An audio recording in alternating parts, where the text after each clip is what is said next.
Indo China में राष्ट्रवादी आंदोलन का आज पार्ट थर्ड है, जिसके अंतर्गत हम लोग इसके दो पार्ट कवर करने वाले हैं, जो कि है साफ सफाई, बीमारी, रोजमर्रा और प्रतिरोध, और साथ में धर्म व उपनिवेशवाद का विरोध। इसके अंतर्गत हम लोग आज 4 टॉपिक कवर करेंगे। इसमें पहला है हनोई पर प्लेग का हमला, चूहों पर नियंत्रण, फ्रांसीसी मिशनरी का धर्म प्रसार और साथ में धार्मिक आंदोलन। ठीक है, तो हम लोग लिखते हैं, पहला पॉइंट पर आते हैं।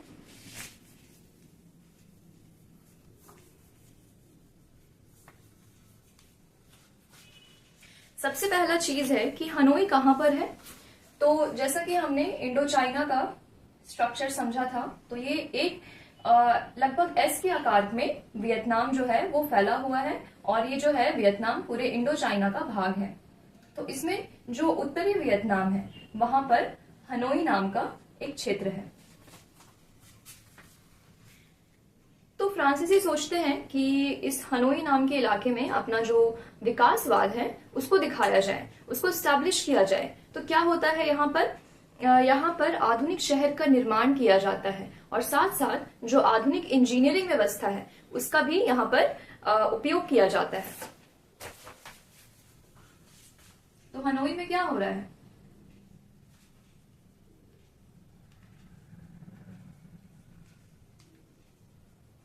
आधुनिक शहर निर्माण और सेकंड आधुनिक इंजीनियरिंग का प्रयोग। तो यहां पर आप देख सकते हैं, यस, जो आधुनिक हनोई है वहां पर यहाँ पे जो स्ट्रक्चर बनाया गया है बिल्डिंग का, ये जो है ये फ्रांसीसी कल्चर को रिप्रेजेंट करता है। तो अब क्या होता है, 1903 ईस्वी में हनोई में एक बीमारी फैल जाती है। वो बीमारी का नाम रहता है ब्यूबोनिक प्लेग।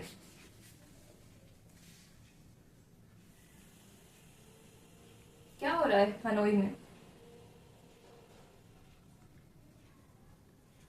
ब्यूबोनिक प्लेग फैल गया। जो रिहायशी इलाके बनाए गए थे, सुंदर जगह बनाए गए थे, वहां पर ये जो महामारी है वो फैल जाती है।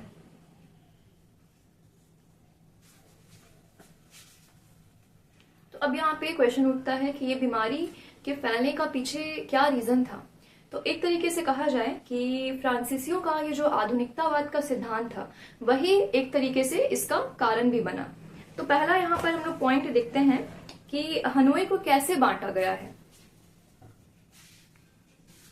जो हनोई है उसको 2 क्षेत्र में बांट दिया गया है, जहां पर एक इलाका ऐसा है जहां पर फ्रांसीसी आबादी रहेगी, रिहायशी इलाका, और दूसरा जो है जहां पे देशी बस्तियां बनाई गई क्या, उनको वो पहले से वहां पर उनको जगह था रहने का। ये जो देशी बस्तियां थी यहां पर कुछ विकास नहीं किया गया था।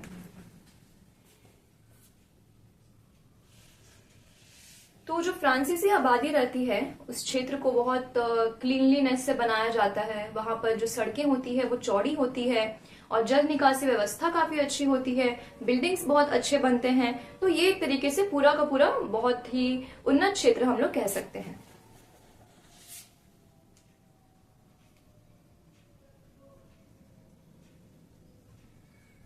जो फ्रांसीसी बस्ती नहीं कह सकते, इलाके कहेंगे।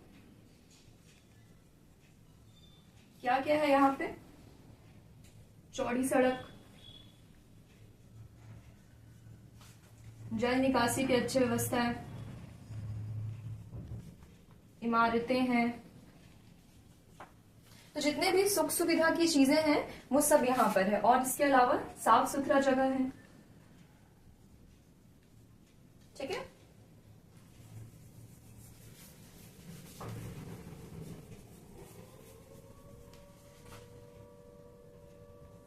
और जो देसी बस्तियां हैं, देशी इलाके, यहाँ पर क्या होता था, जो फ्रांसीसी इलाकों के जो नालियों के कचरे होते थे वो नदी में डाल दिए जाते थे।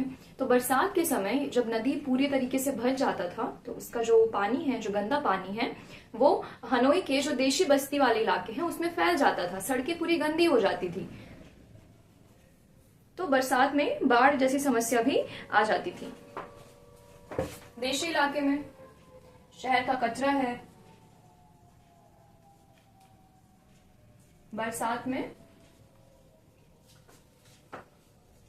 जो नदियों का पानी है, नालों का पानी है,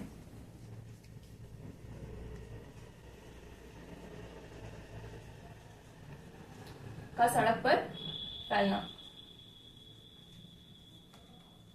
ठीक है, तो एक तरीके से यहाँ पे साफ सफाई की व्यवस्था नहीं है। और दूसरा यहाँ पे क्या होता है, शहर में विशाल सीवर व्यवस्था स्टार्ट की जाती है। सीवर व्यवस्था क्या होती है, तो विशाल जो जल निकासी प्रणाली होती है, जो नालों के पानी होते हैं, उसके लिए पाइपों का जाल बिछाया जाता है। ठीक है, तो उससे क्या होगा, जो बहुत ही अच्छे तरीके से जितने भी घर का कूड़ा करकट है, नालियों का पानी है, वो अच्छे तरीके से निकास हो जाएगा। लेकिन ये जो सीवर की जो पाइपलाइन बिछाई गई थी, उसमें जो चूहे थे उनके आवागमन का रास्ता खुल जाता है, आसानी से घूमते हैं, और चूहों की संख्या इतनी ज्यादा बढ़ जाती है कि वो चलते फिरते सड़क पर दिख जाते हैं। ठीक है, और जो चूहे होते हैं वही प्लेग फैलाने का कारण भी बनते हैं।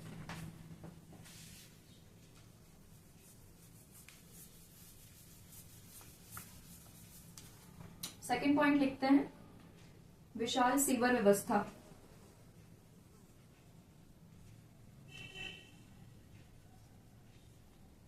ठीक, यहां पर क्या हो रहा है, पाइपलाइन बिछाया गया है, और ये इसको कहा गया है आधुनिकता की निशानी फ्रांसीसियों द्वारा।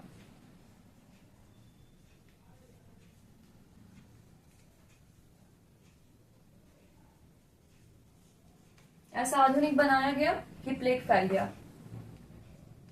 तो क्या होता है, चूहों के आवागमन में आसानी,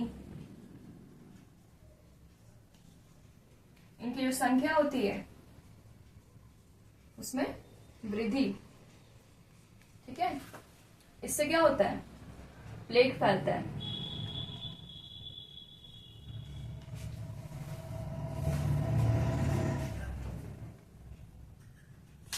अब सेकेंड पॉइंट आता है कि चूहों पर किस प्रकार से नियंत्रण पाया गया। लिखते हैं,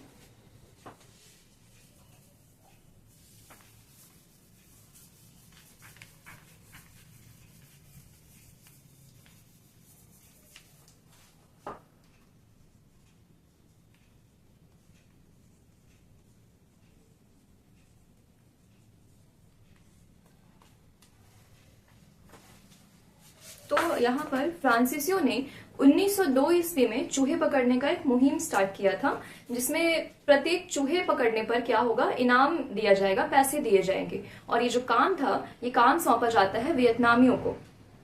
ठीक है, तो इस तरीके से यहाँ पर एक रिकॉर्ड है, उस रिकॉर्ड के अंतर्गत जो 30 मई था, 30 मई के दिन 20,000 चूहे पकड़े जाते हैं। तो आप लोग जान सकते हो कि कितने ज्यादा चूहे हो गए थे हनोई में। 1902 में किसने स्टार्ट किया था चूहे पकड़ने की मुहिम,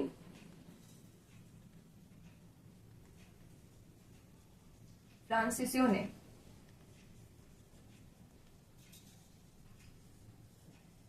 और इसके अंतर्गत क्या हो रहा है, प्रत्येक चूहा किसके बराबर है, पैसे मिलेंगे या फिर कुछ भी इनाम मिल सकते हैं। 30 मई को 20,000 चूहे पकड़े जाते हैं। तो अब यहाँ पर जो वियतनाम होते हैं वो इन चीजों का कैसे फायदा उठाते हैं। तो यहाँ पर होता क्या है कि अगर आपने चूहा पकड़ा है, वियतनामियों ने चूहा पकड़ा है, तो उन्हें क्या करना पड़ेगा, सबूत के तौर पर उनके पूंछ को दिखाना पड़ेगा। ठीक है, पर पूंछ देखकर वो लोग पैसे आपके तय करेंगे, आपको पैसे मिलेंगे। तो इन्होंने क्या किया, ये क्या करते थे, चूहे को पकड़ते थे, उनके पूंछ को काट देते थे और चूहे को खुला छोड़ देते थे और पूंछ दिखाकर ये लोग इनाम ले लेते थे। ऐसा क्यों करते थे? ताकि चूहों की जो संख्या है वो बनी रहे, चूहों की संख्या कम ही ना हो और इनका एक इनकम का जरिया बना रहे। हाँ, बहुत सारे लोग तो चूहे भी पालने लगते हैं। क्या फायदा उठाया गया? सबसे पहले लिखेंगे, सबूत के तौर पर वियतनामियों को चूहे की पूंछ दिखानी पड़ती थी। तो ये क्या करते हैं, चूहे पकड़कर क्या करते हैं, पूंछ काट लेते हैं और चूहों को रिहा कर दिया जाता है, छोड़ दिया जाता है, ताकि इनका जो इनकम है, इनकम का जो साधन है वो बना रहे। कुछ लोग तो चूहे भी पालने लगते हैं, अपने ही चूहे पालेंगे, उनके पूंछ को काटेंगे और बदले में इनाम लेंगे। क्या होता है, जब फ्रांसीसियों को ये बात पता चलती है तो वो क्या करते हैं, 1902 ईस्वी की जो मुहिम होती है उसको बंद कर देते हैं। तो इसका परिणाम क्या होता है? इसका परिणाम यही होता है कि चूहे की आबादी और बढ़ जाती है और प्लेग फैला और ठीक।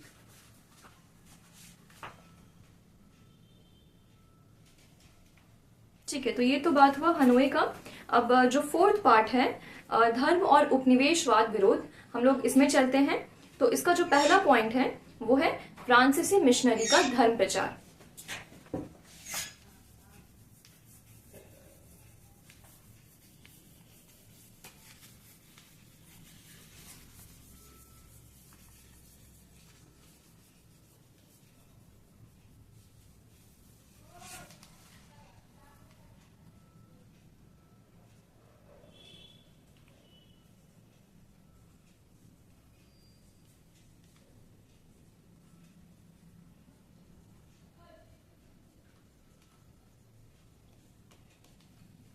जब फ्रांसीसी आते हैं वियतनाम में तो एक तरीके से उन्होंने अपनी जो भी सभ्यता है वो तो इन पर थोप ही दी है। अब चाहते हैं कि जो लोग हैं धर्म परिवर्तन करके ईसाई धर्म को अपना ले।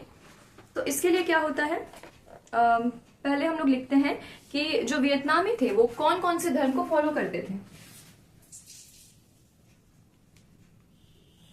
पहला धर्म, यस, बौद्ध धर्म को फॉलो करेंगे। कुछ कन्फ्यूशियन के सिद्धांत को मानते थे और कुछ स्थानीय परंपरा को मानते थे। तो अब फ्रांसीसी क्या कर रहे हैं, ठीक है, फ्रांसीसी मिशनरी ब्रेन वॉश करेंगे और यहाँ के जो लोग हैं उनका जो धर्म परिवर्तन है वो करेंगे और ईसाई बना लेंगे उन लोगों को। हमारे इंडिया में भी हो चुका है ऐसा।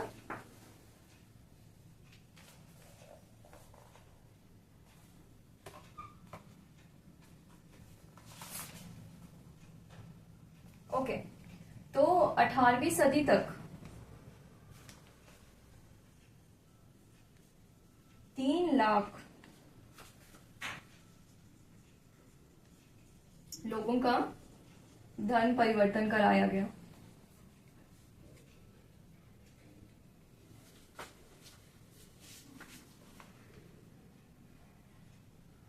तो जाहिर सी बात है, कोई दूसरे क्षेत्र का आकर अगर आपके धर्म को जबरन परिवर्तन करवाएं तो आप उसका विरोध करेंगे। तो यहाँ पर धार्मिक आंदोलन होता है जो कि सेकंड पॉइंट है हमारा, और उसके अंदर 2 आंदोलन आते हैं। पहला होता है स्कॉलर्स रिवॉल्ट और दूसरा होता है हुआ हाव आंदोलन।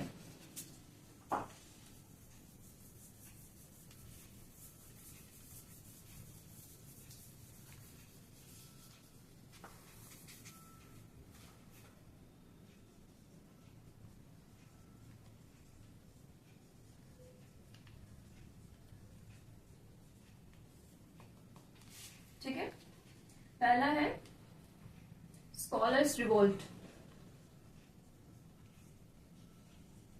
नाम से ही लग रहा है पढ़े लिखे लोग हैं, दैट्स वाई यहाँ पे स्कॉलर्स हैं। ये जो हुआ है ये 1868 ईस्वी में हुआ है।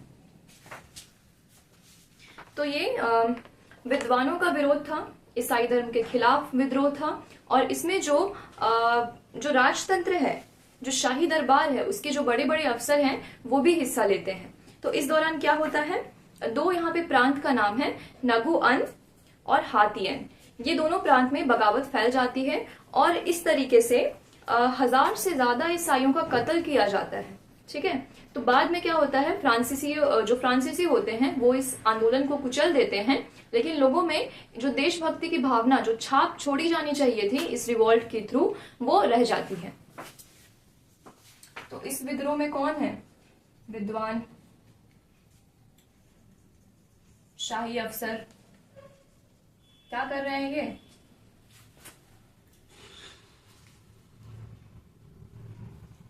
यस, ईसाइयों का विद्रोह कर रहे हैं। ठीक है, ईसाइयों के धर्म परिवर्तन का विद्रोह कर रहे हैं। ठीक है,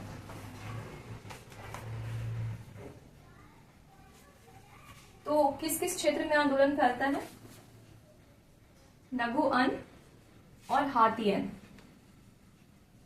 ये सब इलाकों के नाम हैं। यहां पर बगावत होती है, 1000+ ईसाइयों का कत्ल हो जाता है। ठीक है,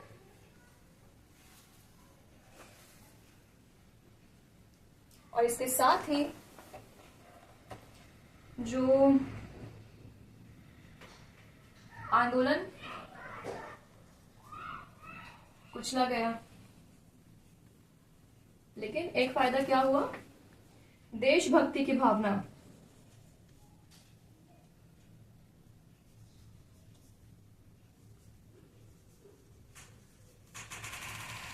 ठीक है। अब जो सेकेंड आंदोलन है वो है होआ हाउ आंदोलन।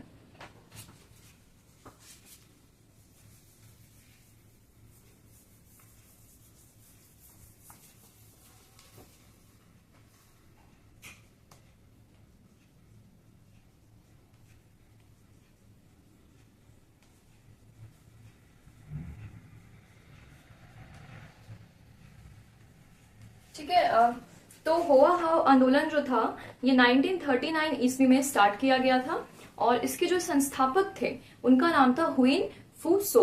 ये क्या करते थे, ये गरीबों की मदद करते थे, और इसके साथ ही साथ इनके कुछ कुछ सिद्धांत थे, लाइक शराब और अफीम जो है इसका उपयोग नहीं करना है, व्यर्थ के खर्चे नहीं करने हैं, जो बच्चियां हैं, बालिका वधू हैं, उनकी खरीद फरोख्त नहीं होनी चाहिए। ठीक है, तो ये सब इनके कुछ कुछ सिद्धांत थे, और जन साधारण पर इनका बहुत एक गहरा छाप था। तो इस प्रकार से ये जो जन साधारण वर्ग होता है ये इनका सपोर्ट करने लगता है।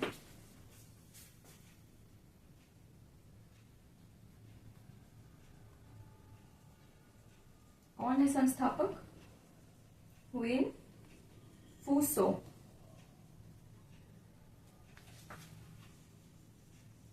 गरीबों की मदद करते हैं ये, और विरोध किन चीजों का, व्यर्थ खर्चे,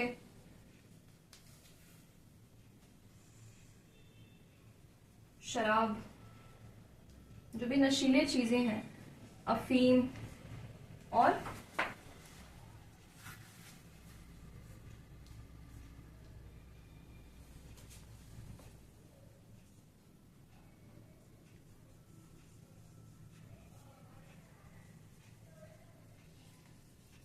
बालिका वधुओं की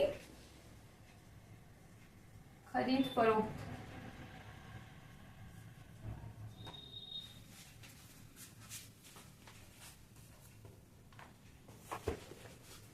तो इनके नेतृत्व में क्या हो रहा है, बगावत हो रहा है।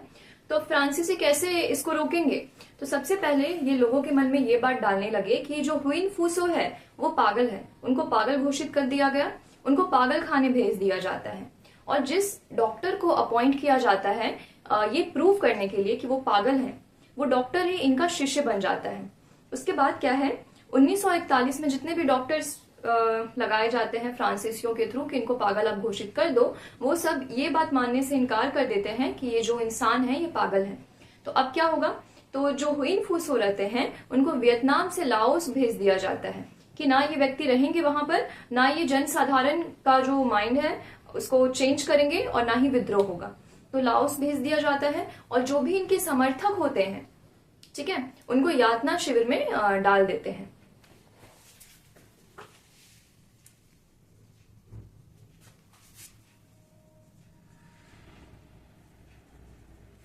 क्या प्रतिघात हो रहा है फ्रांसीसियों का?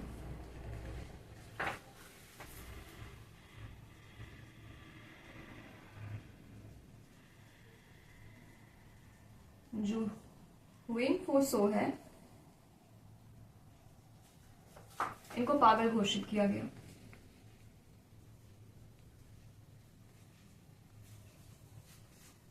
ऊपर लिखते हैं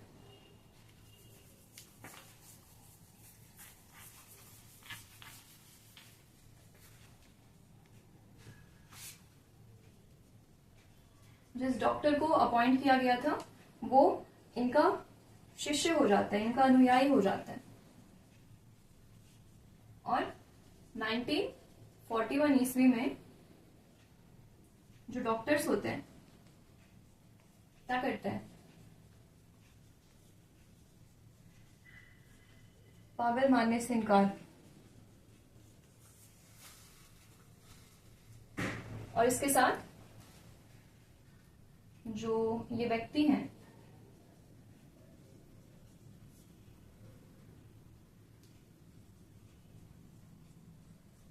हुइन फूसो को